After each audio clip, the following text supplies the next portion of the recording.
Hi everyone and welcome back to Julie Beans. Before we start today, I just want to say a big massive happy birthday to my mum, Marion Boyle. I hope you had a lovely weekend and I hope you have a lovely week. Thank you so much for everything that you do for us. We love you very much and enjoy yourself. I think it was not this Sunday but the Sunday before, our president lost his furry friend, and I don't want to dishonour the dog by pronouncing her name wrong, but it's Shoda. If any of my Gaelic speaking friends are out there, hit a girl up and just send me a voice note of how to pronounce that properly. And for me, it just highlights the importance of dogs in our human lives. I love all animals, I love all creatures, I don't kill spiders. Barflies are about the only thing that I just cannot stand on this planet, but that's a whole other different story. And I would like today to be about doggies and why we love them so much. The cocktail that we're doing in honour of our doggy pals and Shoda. I don't know why I keep picking things that I just can't pronounce. Fingers crossed next week that won't happen. I'm going to be doing like a twist on a whiskey highball, I suppose. So I'm going to have Irish whiskey. We are doing a rhubarb syrup. I will have just a couple of dashes of Angostura bitters in there and a fizzy top. So fizzy top of your choice. I'm going to be using Prosecco. I would use champagne, but my COVID payment has been cut and every little counts these days. You can use ginger ale, you can use soda. And if you're going for a non-alcoholic version, you can just literally have the rhubarb syrup, some soda or ginger ale and some lemon juice. So I will see you back here in 2 seconds and I'm going to get set up to make a drink. Now back to drinks land. So I'm going to be using, this is rhubarb syrup. This will be my modifier. So I've made this with just sugar, water, rhubarb and lemon peel as well. And the lemon peel adds enough acidity that I don't need to put in any more lemon juice. I'm using an Irish whiskey. And this is sherry cask finished. So it adds a nice bit of sweetness to it as well. So that's going to help with your cocktail. Then we have our Angostura bitters. And I think it is probably the smallest bottle of bitters known to man. I've had this for yonks. Going to be just doing a couple of dashes of that. And then we're going to be using our little bottle of fizzy. So this is the glass I'm going to use. It's like a highball on a stem, essentially. But there's a good amount of volume there for a solid drink. I'm going to throw in 50 ml of the whiskey. I'm going to do 20 ml of syrup.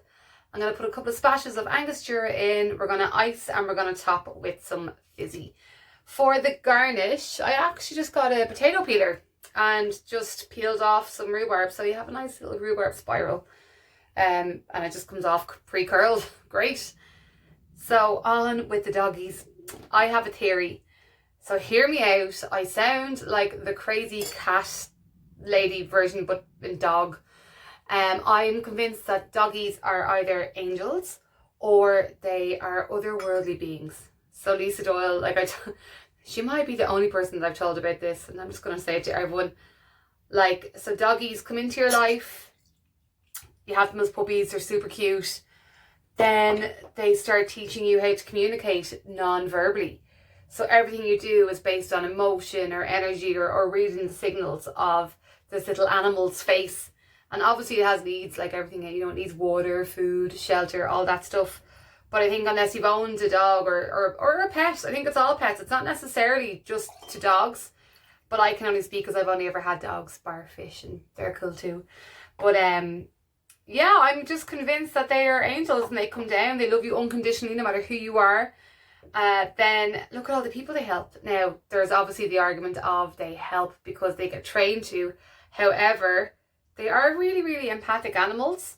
And I think we could definitely learn a lot from them. I'm icing off camera, by the way, because it's a lot more glamorous to leave it to the imagination than to actually see how I do it in this small space with no proper ice well. I think they're fantastic. I really hope that Ireland catches on like other countries like France, London. Like living in London was a whole new world to me, and you're on the bus and you just turn around, there's a doggy behind you and it just makes your day. I know a lot of people are afraid of doggies too, and I completely get that, so I can understand the argument for both dogs in and out of premises. But I know a lady, and what she does is she has two retired greyhounds, and that nurture, I think, and she brings them around the old folks home, and it's for their therapy. So it's like doggy therapy. They go around, and there's a lot of people there with dementia. She was telling me, she's like, but once they see the dog, everything just fades away, and they're such an amazing creature. I mean, you have to give it all to those people in Dogs Trust as well. Like anyone who volunteers in these doggy homes or animal homes, like They're angels themselves. I think it's going to be cool in the future to see if Ireland does change some of its rules with regards to animals. I know we were dating Kerry and you're actually allowed to bring your doggy to the hotel. I mean, a doggy hotel is the dream, right? That's something that I was thinking of doing a few years ago. Obviously you need some money to do that, but yeah, I really hope that I know there's so many bars and cafes now in Dublin, the newer ones, that are allowing animals, and it would just be so nice to see if it was like across the board an okay thing to do. I don't know how people feel who are scared of dogs about that though, and I can understand why it mightn't be for everyone, unless like that we just have more designated puppy bars.